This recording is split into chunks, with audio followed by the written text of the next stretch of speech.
Josh Parcell joining us from College Football Country. You can catch the long-form conversations between Josh and I and myself and bloggers and broadcasters across the country on iTunes, Stitcher, and Podbean. Just search Mark Rogers TV. And then also, of course, subscribe to my YouTube channel for the best in college football coverage. One decent matchup in the Big 12. Not a whole lot going on in America's heartland this college football weekend, but we do have Texas Tech undefeated. They defeated Houston. That would be the nice win on their slate, also against Arizona State, who turns around and beats Oregon. So who knows amongst these marginal teams what you're going to get week to week. Oklahoma State kind of moves off the radar as being the primary threat to Oklahoma at this point, but I still think that the Cowboys might have something to say in the Big 12, and they go to Texas Tech. I think the Big 12 is going to be a mess this season. I mean, you look at TCU winning that game last week.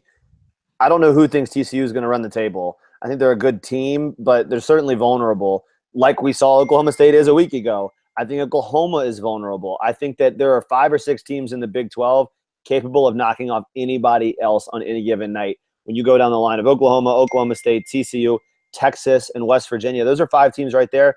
They could beat anybody else on any given night. So I think the Big 12 is going to be a complete whack show this year. And Oklahoma State going to Texas Tech, that's going to be an absolute shootout. Texas Tech has shown so far in 2 important games early in the season that the defense might be a little bit better than what we've seen in the past. And it's hard to be any worse. So for Cliff Kingsbury, if he's found enough of a pulse on defense, they can start to compete against Oklahoma State and some of the upper echelon of the Big 12. That's been their problem since Kingsbury got there, is they just can't stop anybody. I look for a big shootout in this game, and for Oklahoma State, they've just got to minimize turnovers. They turned the ball over. They were -3 in turnover margin against TCU. That was, I think, the difference in that game. They lose by 10 points.